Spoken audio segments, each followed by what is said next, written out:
on our podcast show today. We are still in Taiwan, and we're catching up with a lot of different people that we met last year and the year before, and a lot of things have changed, including the makeup of COMPUTEX. COMPUTEX has become more or less the mini Super Bowl to Jensen's GTC, which is the Super Bowl of AI, and they call it AI Next for this year's COMPUTEX 2025. The estimates is that there's over 60% of the show floor has something AI or AI adjacent to that technology and that entire market. So it's a very interesting shift that is happening over time. And who knows, maybe we'll get to 80 to even 100% in the next couple years. The show has also grown immensely, so much so that they're actually heading back to the original Taiwan Trade Center for the next year, which means that there are enough vendors to actually fill up the space. With us to share that experience and tell us a little bit about what he's experienced on the floor is Michael Barton, CEO of MTS Solutions. And just so that, full disclosure, I am not an investor in MTS Solutions. I'm actually an employee now. Right. Full disclosure. Team MTS. Yes, Team MTS.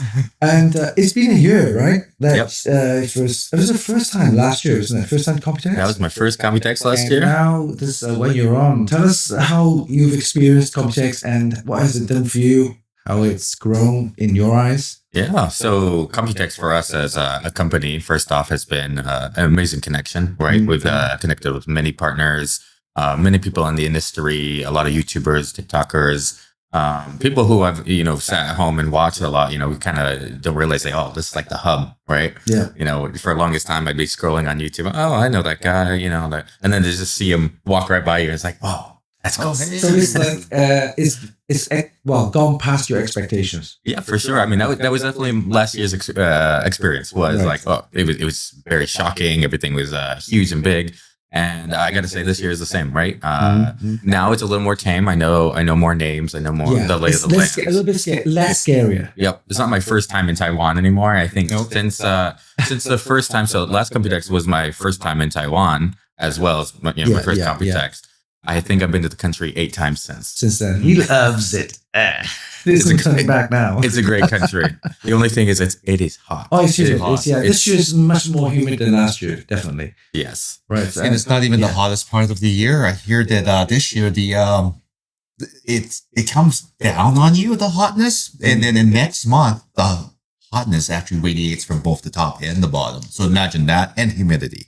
So it's a great place to visit in the winter, Yeah, it is. I highly recommend it. It's nice. If I could have one request, COMPUTEX gets moved to the wintertime. Yes, please. That would be amazing. Amazing. But yeah, so I mean, this year, more comfortable. I brought a bigger team this year, actually. So now with Steven as a partner of ours, and we brought, a couple other of our colleagues who was being able to run the show floor. Actually, I guess they would know Peter, wouldn't they, from Scatterbench? Oh, yeah. The Scatterbencher himself, Peter, is now part of our team, in addition to being a rock star. He was a rock star, actually, doing overclocking live on... Look, COMPUTEX is one of those shows where things like niche things to the general audience, like overclocking, is actually a rock star type of sport. So, you'll have people with liquid nitrogen pouring stuff in, trying to get higher frequencies on hardware. He was working on notebooks, actually, internal GPUs, which are the graphics cards inside of your actual CPU to get higher clock speeds out of that. So this is definitely the sport of geeks is celebrated at COMPUTEX to give you more reference. The G Skill booth, they make memory, right? G Skill, and they have a dedicated one section of the booth just for an overclocking competition each and every year. They have world-renowned overclockers all over the world competing to get the highest speeds on the COMPUTEX 4 days, So yeah, it's a crazy. You can call it a sport, but it's definitely very, very technical. But if you break records, you have an achievement which stands out. Yeah, and if I have to describe it in terms of mass market things, UFC, where you have the ring girls come out, it's kind of that type of pomp and pageantry, but for very, very geeky things. It's quite cool. It's I think one of the last ones of its kind, and I mean, a couple of COMPUTEX years ago. Remember back in the day, they had Gigabyte was doing them, MSI was doing them, Asus was doing them. They would have their own sponsored kind of overclocking competitions. But this one is partnered up with HWBot, for those guys who don't know, and those guys are really heavy into that. And of course, your records and all your stats will be posted on the HWBot site. So it is very, very not just like a niche geek thing, but it's an official thing as well. Right. So officially niche and geek. Yeah. Right. I mean, I think this is not 1% of the population even knows what this is. The esports of overclocking. Yes. Yeah, absolutely. So moving on, like, look, AI is a big thing this year. So far, I think most of the world has, because they hold NVIDIA in stock in some shape or form. They watched Jensen announce the latest generation of AI factories. You know, the more you buy, the more you make, the more you make, the more you save, or something like that. I don't know. I agree with this statement. So, you know, your thoughts on that? Like, how did that hit you? Jensen's keynote in general, or just how he's approaching the fast-moving AI? I think it's more of a general his direction. Like, do you agree with it? Disagree with it? Are there some tweaks that he needs to make? I mean, obviously, he's laying out the floor plan for everyone for the next 3 years. I think that's fair. I think that gives the industry some headroom in terms of how to get there with him. But you know, like, how do you feel? How's that hit you? Oh, I gotta say, you know, as a NVIDIA partner recently, that we like the focus and the direction. That said, you know, NVIDIA is setting a lot of the standards with Omniverse, OpenUSD, the agentic AIs, and the NVIDIA NIMs. Like, this is amazing software that almost anyone can get their hands on. So, for the audience out there, what are NIMs? Tell me. So NIMs are just essentially prepackaged AI agents that NVIDIA has created. Yeah, they're bots that NVIDIA makes, and then but they're intelligent bots. Correct. So it's all AI. Okay. Right. So maybe it's a voice bot or like a ChatGPT that's available for you to download. So say you have a 5090. Because it's got to be NVIDIA. You can go to the NVIDIA website, go ahead and download the NIM processes, and you can run that locally. Right. So you're not reliant on like those OpenAI. NIMs and AI bots can be specialized in certain fields. Is that right? Right. Yeah. They're designed for their purpose. Right. So I think that like there's one that's specifically for taking PDFs and turning them into podcasts. Oh, wow. Yeah. Okay. So definitely have a look at the NVIDIA NIMs and just the free catalog, free if you have an NVIDIA card. Okay. And just see what they've got. They're pretty neat. Now, so tons and tons of software and hardware available from NVIDIA. I love the standardization of, like, again, OpenUSD, which is, for those not familiar, the digital twins. You know, this is the standard for making a digital twin, which is essentially, you know, taking any sort of structure or building or product and making the 3D version of that in AI. Right. So you like a virtual part of the whatever. Yeah, essentially a game, but this is a simulation. So it's got real physics. It's got real, you know, attributes to it. Right. I'll give you a really good example of something that I found out at GTC when I was down there in San Jose with MTS Solutions. I found out that the Coca-Cola bottle itself and the entire Coke catalog of every single one of their products. But let's focus on the Coca-Cola bottle, right? When you see the Coca-Cola bottle, there's a distinctive green tint to the glass. There's a sheen to it, depending on where you put it, whether it's in a beach, sun, whatever. And there's also the way that the Coke sits in the bottle, right? The glass bottle, plastic bottle, the curves and everything, how it reflects all the specific ridges in the bottle, and also the cap, where it sits at the very top. Well, guess what? So you're telling me you can actually digitize any item and then put it into like the virtual omniverse world, whatever you want to call it. Yep, omniverse. That would be correct. Yeah, and then you can then with AI basically do all sorts of things with it, like, right? Because for example, there are things like a plane. It can digitize the plane into this real world, and you can do all sorts of weird things to it in the omniverse. I think it's worth making a distinction. What this is basically a one-to-one representation of the product. Right? Period. Like, it's been scanned in such a way that it actually exists digitally in another place. With all the physics and all the physics and everything like that. So if you rotate the bottle, whatever way you do it, it will slosh exactly in the viscosity of the way that's Right. supposed to do that. This is all And physics, with all the right? correct ray tracing stuff with the lighting. Exactly, and all that. right? Yeah. So one of the best ways that it was shown to me is that Coca-Cola bottle might actually be different in different countries. From the label, it would be in Chinese. If it was in China, it would be in French. Yeah. If they have a promotion where it's got your name on it and everything like that, that no longer has to be reshot.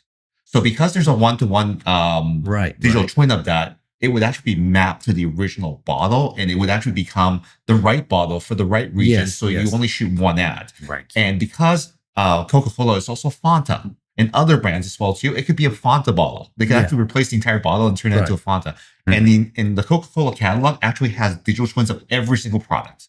Mhm. So that's how crazy it is to it's have digital twins. More effective, more productive, and more efficient. The Yeah. product is the star, so therefore the product continues to be the best version of itself, no matter where you put it. So the challenges of having to shoot a glossy box or a glossy product are less of an issue moving forward with digital twins. It's actually quite a feat.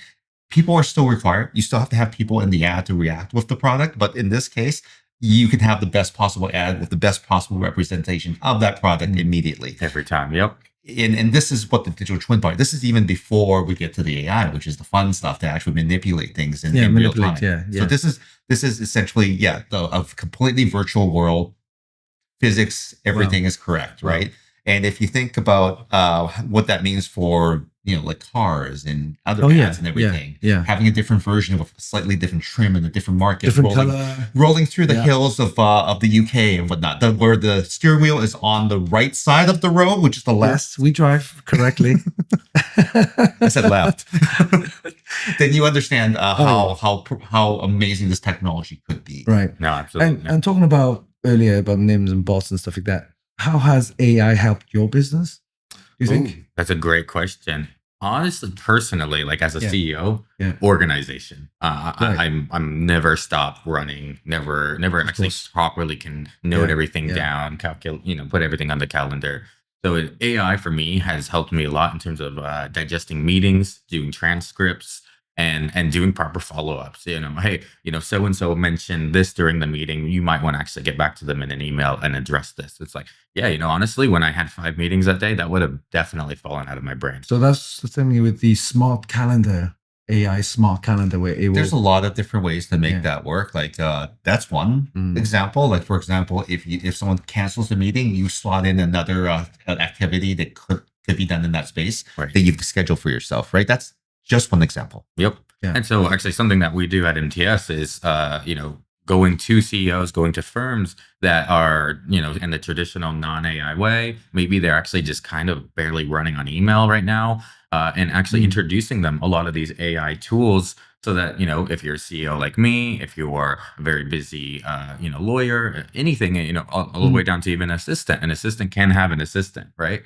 Yeah. And that's what AI should be doing. It's a tool to assist you. Yeah. And so we will curate, a package of different AIs. So maybe you want the calendar AI, you want a transcript AI. Right. We can actually bundle that all together and get them talking so that at the end of the day, we understand your workflow during the week, and every step of your workflow process is automated. You have emails sent out after every email, thanking the client, going ahead and, automatically suggesting new times. And then all you're doing is reviewing. Right? Yeah, right. And that's what you should be doing. That relieves so much mental stress and mental strain. Like less micromanagement, but just getting the things done and let the AI boss do it, and then you just review, like you said. Exactly. Okay.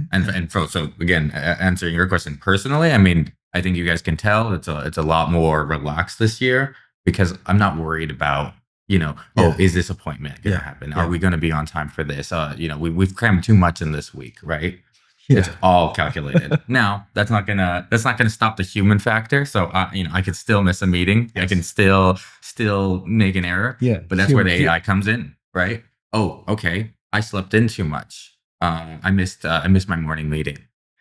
AI, please recalculate my entire calendar and start prioritizing where we can. reach out to those clients automatically and suggest new time zones. Yeah. Mhm. Yeah. I'm looking at my calendar. I missed 2 appointments already. But then see, if I didn't have AI, I could have AI arranged that for me. Yes. Right. Absolutely. Wow. Okay. And the other thing is, your potential, you probably don't have to say anything, but your potential clients, is it going to be hardware and software based, or is it just going to be kind of, what kind of solutions can you provide? Yeah, For- both hardware and software, but it depends on the AI application. Mm. So if we're talking about an AI assistant for calendar stuff, Mhm. that's all just software, right? You just Right, log right. in. Yeah. You don't have to worry about having a server or AI H200, any of that. You just get the software. You start rocking and rolling. If your application requires hardware, say you're working with medical data, you have some sort of Right. large AI project that you would like there to be zero chance of failure or zero reliance on the internet, could be run completely offline, then we could actually go ahead and build a hardware box, an AI box for your AI project. Right. Right. We were speaking with a couple of companies actually here at COMPUTEX who are running AI at their booths. But there's 10,000 devices in any corner of this place. Mhm. They have zero internet. Yeah. And so this AI, you'd ask this AI a question and it'd start thinking, and it looked really impressive, but it has no connection. Yeah. And so it would stop it. And I said, hey, looks like an amazing product, guys. This is a really cool idea, but let's localize this. When you're going to trade shows, you should not be relying on the internet. It's funny about when you say localization. Years ago, it used to, I'm talking about the 70s and 80s when the computer was just started. Everything was localized because the wide area network, LAN area, wasn't available. Right? Well, it was, but it wasn't, wide consumer ready available. But Right. From that, it was local. Then it became centralized with like big mainframes, mainframes and mini computers, we call them back then. And then we went back to localization now. So Right. this is where you have all the data stored locally. And then that makes sense because you have data quick access, right? Yeah. Yeah. I mean, you're seeing this in laptops with the NPUs and the neural networks. Copilot's really pushing to be local. Yeah. Whether that's a good thing or not, we can talk later. But just having local AI in your iPhone and your Samsung phone, anything, is going to be nice because it's going to stop relying on that network connection. Yeah, Right. yeah. You can get so much done. And at the end of the day, what is AI doing? It's generating the content. Is that why they have GPUs? Not GPUs, definitely GPUs for AI, but have lots of VRAM because that's that's why. Okay. VRAM is the AI's memory, right? Yeah. So without VRAM, you can't think because it doesn't have enough context, right? Okay. It needs to think. It has to be fast. Everything has to get Traditional tokenized. RAM isn't fast enough. And then set and RAM. Yep. And it's got to be quick. Otherwise, you're not going to talk to an AI robot if it's word by word. Yeah, and that's why I think in the last couple weeks, I guess, Intel, who has been struggling in the GPU market, has actually released GPUs that have double or to triple the normal amount of VRAM. So, for example, their standard cards, they might have 6 to 8 gigabytes. Their cards have 24 gigabytes. They're the Pro cards, I believe, and these cards are capable of running AI. They might not do it as fast, but they can actually have more parameters, which is actually another important step. Right. So the Intel cards, they're definitely a competitive option now from Intel, which is good to see. We don't want to just see AMD and NVIDIA, hash it out. A third player is definitely beneficial. Yeah. The Pro cards or like the Intel Arc cards, definitely a good value. You can pick up the 24 gig models now for $500. Yes. The closest comparison from NVIDIA is $2,000. Yes. Right. Seriously? So I can get 4 Right. Intel Arc cards for the price of that one card. Now, there's no CUDA. And Yes. CUDA is kind of the backbone of NVIDIA's AI. Yes. So you have to look at what is your use case scenario? Mhm. What AI are you Right. using? Now, if you're going to just download Llama and there's already some like comfy workflows that you can download, it can be a really good option. Oh yeah, totally. Now, further than that, though, Intel did come out with some really competitive Gaudi cards. So those are like the replacement SXM modules, like the H200. This is Intel's offering for that lineup. So AMD has their Instinct card. Yeah. Instant cards, yeah. That's And right. then Intel has now the Gaudi cards. And those are coming in at 124 gigs of VRAM. Yeah. Ooh, wow. So they're moving things up, and again, like Michael said, this is important because this is where the AI actually lives for a short time. They're there for a good time, not a long time. So that's where the magic happens. But again, you need a lot of it, and you need it localized in order to have the best possible performance. And I think this is a real big trend that's coming out. Yeah, absolutely. That's crazy how things have changed. But like I said, a couple of years ago, there wasn't the theme for, I think it was COMPUTEX as well, a cloud storage, cloud service, cloud. IoT. How what's the difference between the cloud and the AI? Is some of the AI stored in the cloud? Because I think people are probably asking, hey, is AI cloud, is that same thing? Not the same thing? Is it stored in there or not stored in there? So let's quickly define a cloud. So a cloud is, I like to say, someone else's server, right? A cloud is just a data center somewhere that you don't host. Yes. Okay. So an AI cloud would just be an AI capable data center that you have access to. Right. And so is the AI stored in the cloud? Yeah, absolutely. It's on those servers. It's running local. Does it have to be? We just kind of talked about, localization of that. This is where you can have your own kind of AI in your own localized PC or system server. Exactly. And we're going to see more and more of that push because, Siri, for instance, right, it's trying to introduce a lot of AI features. I hear it's not doing too great, but as the AI chips kind of catch up, it'll be able to have that conversation, connection or no connection, right? So not relying on the cloud. Right. Of course, companies like Apple are going to want to push that because now their servers aren't getting bogged down every time you want to say, book a meeting or order Uber Eats. Yeah. So, it's definitely in the cloud, and there's going to be more of these cloud providers that are switching to, an AI cloud-based system. I will say though, something that I've kind of explained to a lot of people, AI is kind of not IT. It is now kind of its own department, right? Own ecosystem. Ecosystem. Ecosystem, isn't it? Right. Because a traditional data center is actually not capable of AI, right? We didn't build, just 5-10 years ago, we didn't build data centers with GPUs. Why would you need? Oh, that's right. That's right. We just have CPUs in the data center and multiple CPUs as cores. Yeah. Whereas now you have GPUs with hundreds and thousands of cores. Yeah. In one chip. So and so a lot of these data centers are either getting retrofitted or completely abandoned. And this is where you come in. This is where MTS Solutions comes in. We'll come in and suggest the correct route for upgrading your data center to be AI and become an AI cloud ready data center. Yeah. And then we have to make sure that, upper management who may not be up on the latest and greatest, but they want their organization to be able to take advantage of the AI trend, that just because IT department is ordering GPUs, it doesn't mean that all of a sudden the people are gaming on the second floor in accounting. No, they're not doing that. Another question is, how easy as a non-IT company to take up, or is it a steep learning curve, or how would they approach this? Well, so if they've made the smart decision and hired MTS Solutions, our solutioneers, of course, come in and integrate that solution for them. The transition is quite simple in that way. Right. If you've gone the bold route of doing it yourself, honestly, I would feel lost. And that's not a sales or marketing thing, but something that we do at MTS Solutions is constantly study the new AIs, the new AGMs. What's NVIDIA doing? I mean, we literally have people refreshing. You're on the cutting edge. Yeah. And bleeding edge. A bleeding edge. Yep. And for a small company, it would be, of course, you provide all the solutions and everything. And for them, it would be like a seamless transition without having to learn. Or obviously, you have to still learn, but it's not too difficult. For example, when I first went into Adobe Premiere, I had to take a few days and or maybe a couple of weeks to study how to do all the cutting and editing and that. And then Steven's saying, don't use Adobe because they charge you a lot. Move over to, what's that one called? DaVinci.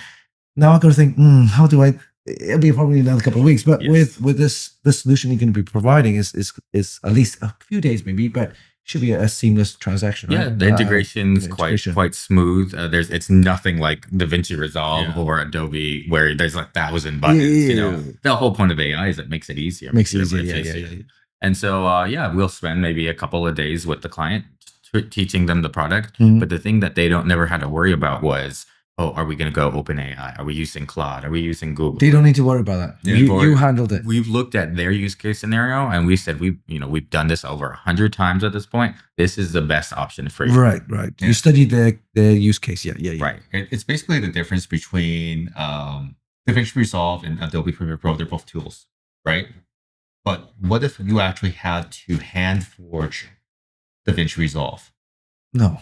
You don't want to do that, right? You just want to learn how to use the tool, right? Yeah. So what we do The is simplest and the easiest way. So if we could say anything, is that we hand forge the tool so your organization can actually take advantage of the benefits of it, right? Because right now there are a lot of different ways to build out an AI infrastructure, and because you need someone that actually understands what steel, what method, how much heat to apply. So you can build a bespoke solution for Yes. them without having to, oh man, this or this platform, this OS, this and whatever. Yeah.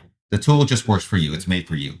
It should fit in your hand. That's good, guys. Like Thor's hammer, right? It comes to you when you call it, and it's good to go. There you go. So travel Asia has been really good for you because, of course, all the connections are here, Taiwan, Japan, and everything. And talk about Japan. You recently went to Japan. I went to Japan twice. Tell us more. He's never been to Japan, and it was the first time he went to Japan. So, how was your experience? It was very, I would say, extremely eye-opening. Everything that I thought it would be was revealed. I was stayed in the Osaka area because the Osaka World Expo was happening. Yep. And that was also a great experience separately. But, just to be able to experience Japan, the cleanliness, the politeness, the friendliness, the food. Yeah. Is everything that Michael has said? It's everything that Michael has said. It's everything that most of, the lifestyle animes. You see it, you watch them, and you realize this is all true, except for the talking vending machines. I was very, very upset that I did not come across a talking vending machine. Oh, it talks to you? Yeah, one that talks to you and thanks me for my money. I just didn't see that. I'm sure that's in a particular place. So Only particular places. You know what? It sounds like we need to go for round 2 so we can find this talking vending machine. Okay, well, we're going to have to do that. Tokyo, stay tuned for that one. Tokyo. And I think the first time I went there was actually only 2023, I think. My wife goes there all the time for holiday when she was younger. But for me, it was the first time. And I wouldn't say it's a culture shock because I'm Asian, but everything is so different. Like everything's so clean and so polite, and it's not a culture shock. It's more of a culture relief. Wow. I feel at ease here. My friend actually lost his wallet and passport. And crazy, this guy. He had about $5,000 in his bag. Because the guys carry those pouch bag things. He left it somewhere. And of course, his passport's in there. So he's American citizen, by the way. Of course. He went to the police station and said, "Oh, I've lost my passport, my pouch, whatever. My money's in there, 5,000." Turns out, okay, here's your case number. Then the next day, he gets a phone call. The police phoned him and said, "Oh, we found your pouch." So, okay, it's like surprise. What the hell? So he went back to the police station, and it was a young girl or woman, whatever, picked up the pouch and handed it to the police station. So, and not a single note was missing. What did they say in Japan about things that are misplaced? What did they say about things that are misplaced? Yeah. They're never lost. They're only misplaced. Yes. That's crazy. It always makes it back. Similar story. Yeah, I've lost things. I remember once, actually, so I did a social experiment. I bought a new pair of AirPods. Right. And I placed them still in their package on a counter, like on the street. Yeah. And I wanted to see, because I've heard this story many times. You want to try it out? Yeah, I wanted to see what would happen. Social experiment. So it was close to my hotel, and I would walk by it every day, and it would get moved. It started raining, so somebody put it underneath, like a covering. Underneath to cover from stopping the rain damaging the package. On the third day, somebody wrapped it in a Ziploc bag and wrote, please find me. This is a lost item. They took the time to wrap it. I don't know where they maybe they just had it on them, but it seemed so delicately taken care of. It stayed there for 1 week until I felt bad. I was like, at this point, I've just littered the street. Yeah. So I took it back, and I actually gave it away later on. But I was so shocked. I could not give away something by losing it. That's crazy. That would never happen anywhere else. No, I don't think there's anywhere else in the world quite like it. Such a unique culture. Yeah. I was very, very not shocked. I was more as relief. Amazed, right? Relief. So 2025 World Expo, though, we could talk a little bit about the pavilions. Is that still at Osaka? 2020? Osaka, yes. Okay. Correct. Okay. Is that for next year the same, or is it going to be a move? No, it ends in October. All right. All right. Okay. Yep. Okay. So World Expo, the way it works is, the country builds their expo. Yeah. Yeah. And then they host it for, I think, 8 months, and then it moves on to the next country. another. Yeah. Yeah. So Japan actually built this expo. They created the island that it's on. So this was just an ocean before. Yeah. They built this massive structure. I mean, this thing is beautiful. You guys have to see it for sure. Yeah. They built the entire structure. All the countries come together to build their own pavilion, which is essentially like their little micro expo, explaining their country, what do they have to offer, why you should go to that country. With really good experience. So you could essentially go to Japan and you can travel the world. Yeah. Because you can see most countries within the pavilions. Oh, nice. And then, so what happens after, though, in October is this World Expo site, massive structure, will actually become Japan's first casino. Yes, I heard about that, and some of the residents weren't happy about it because gambling's got some dark sides to it. Of course. Yes. But they also have a great convention center that's just waiting to be turned on. Like I know that you didn't look at it because you didn't take the shuttle. But when I took the shuttle, I was actually able to see the back end of the expo, and these convention center halls were just getting turned on. Right. They were working on the HVAC and the facilities part of it to get things ready. And man, inside is absolutely massive. So you're gonna see a small kind of Japanese Las Vegas, but so much cleaner. Oh, yeah. So much cleaner and more polite. With designated smoking areas. Yes. You must smoke here. And you must queue to smoke when it's your turn. That's it. So yeah, very revealing. Favorite booths, I would definitely say because we're in Taiwan, not because we're in Taiwan, not because we have a friend that is leading that expedition there to help Taiwan, but Tech World is all Taiwan. All their technology is on display. They have contributions from companies like Asus, one of the biggest in Taiwan. Foxconn probably has some contributions as well too. And the Orchid, which actually comes from Taiwan, is actually well featured. In fact, I heard that they fly in new batches every week. Right. Yeah. Yeah. That's something I didn't know, which is like most orchids come from Taiwan. Yeah. I had no idea that they were always imported. Yeah. So this place, in terms of technology, it really matches up the beauty of Taiwan Island, because Taiwan Island is nature and technology, and they've really fused that together. I won't give away too much because it's something that you have to see yourself, and they even have this technology that they put on every person, which is like a Fitbit. They put on you to measure your response to each of the displays, because they were definitely trying to get a reaction from. Oh, right. So they can measure those bio signature, So whatever. essentially, as you went through the experience, they would rate like, oh, you felt that part was really impactful based on your heart rate and other factors. So it's actually like for an expo, very smart. Emotional. To do. Yeah, no, but also like just the analytics that we are never researched. It's like, okay, you guys spend a lot of time on this, but everyone walked by it. Yeah. But the waterfall feature was so cool. Everyone took time to look at it. Yes. Or They have certain areas in Japan where there's like those it's all lighting. What are those places called?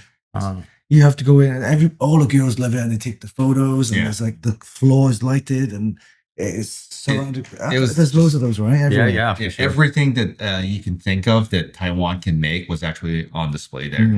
Yeah. All right. So Tech World was your favorite? Tech World was definitely my favorite. I really enjoyed that experience. I think that if anything, I would definitely go see it again, because they started iterating on it. But the second time I went, they had already changed how the butterfly, because there were animals that you can interact with on the second time that you could not interact with the first time. Yes. I'm gonna leave it there. We'll be back, but you should experience it for yourself as well. Yeah. Other highlights. You know what? The Korea exhibit was extremely high tech as well too. They're definitely into K-pop, as they are. What else for you? Korea was definitely one of my favorites. I really enjoyed the Philippines. Oh yeah. Partly because we got a major focus on the Philippines, recently launching MTS's branch in Manila. Oh wow! Yes. Wow, So, that's congrats. First off, you know, And- we looked around and we said, no one's bringing AI to the Philippines, and I Yeah. was like, well, we have a lot of good friends in the Philippines. We can't leave them behind. Yeah. So we're directly offering Wow. AI to the local government as well as the national universities. this Yeah. is it. This is it. And clearly they're into it steps. because one of the things that they were doing at the Philippines exhibit was, it was kind of funny, but they were doing image gen of us as various things that have to do with fruit. Those were interesting Yeah. uses of AI, but Yeah. really excited for that adventure for sure. I think it's honestly going to be one of our fastest moving markets in the Philippines. They're Yeah. very ready to go. Agreed. And I'm just happy to introduce AI to everybody, right? I think everyone Excellent. should have access to it, All just right. like the internet. So if you need any AI solutions or any solutions, MTS is the company to go for. We got you covered. They got you covered. All right. Well, that's a great catch up for Michael. Thank you, Michael. Definitely a lot happening with MTS Solutions. I'm part of that team as well too. And you know, full disclosure, I do work for this company. So you know, please take any promotional messaging with a grain of salt. And I will get a little bit too excited. Winston's still impartial. He's still Yeah. impartial, so Yeah. he'll poke me on that. but I'll be asking questions. great. Well, thank you again, Michael, for being on the show. Really appreciate that. And Winston, Yes.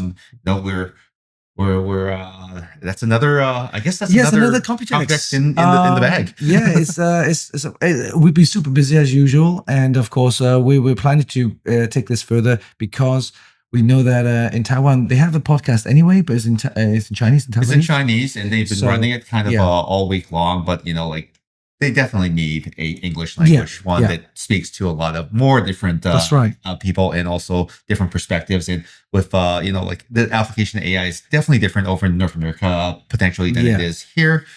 For next COMPUTEX, it'll be AI squared, I guess. Yeah, next. next. Year 3. Yeah, you're 3. All right. So until next time, thank you so much. Thank you. And do stay tuned for more COMPUTEX information and also interviews that you'll be seeing throughout this entire next few weeks, Yes. including our wrap up podcast where we're going to be talking some of our favorite things. Yeah, favorite topics. Okay. Until next All right. time. See you Bye bye. soon. Okay, bye.